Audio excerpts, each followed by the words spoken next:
In this movie, the central premise that we operate from is that Judgment Day is inevitable. Terminator Dark Fate is the direct sequel to Terminator 2. The opportunity of this movie is to finish the story of these characters.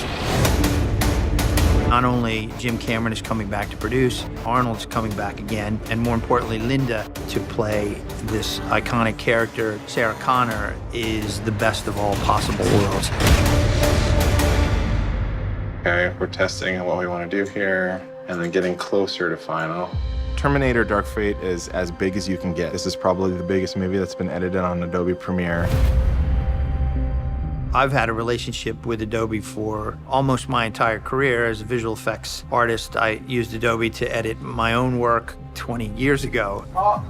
I was really excited when I heard this film was going to be done on Premiere because it allowed me to utilize some of the new tools that Adobe's really been pushing in terms of the collaborative workflow for a major feature film. We had 4 assistance editors, we had 3 visual effects editors. All these people are needing to access the project file and write into it at the same time as me, and we were able to do that.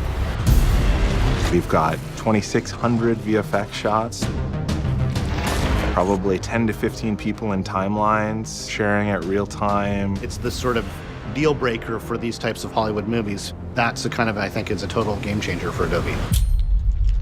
I'll be back.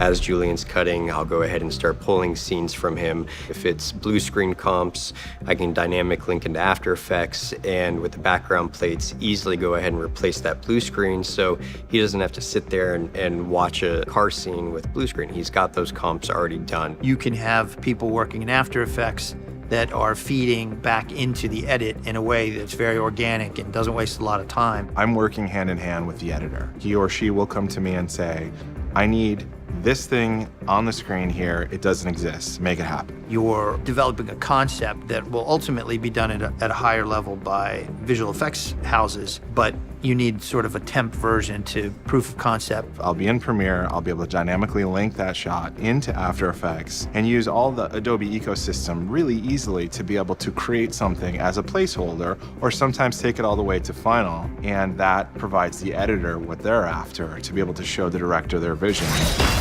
What I was able to do is I bought a $2 digital T800 model, and then I used a product called Mixamo, which is a motion capture library where I was able to upload that T800, rig it in Mixamo, and then I had access to thousands of different motion capture library movements.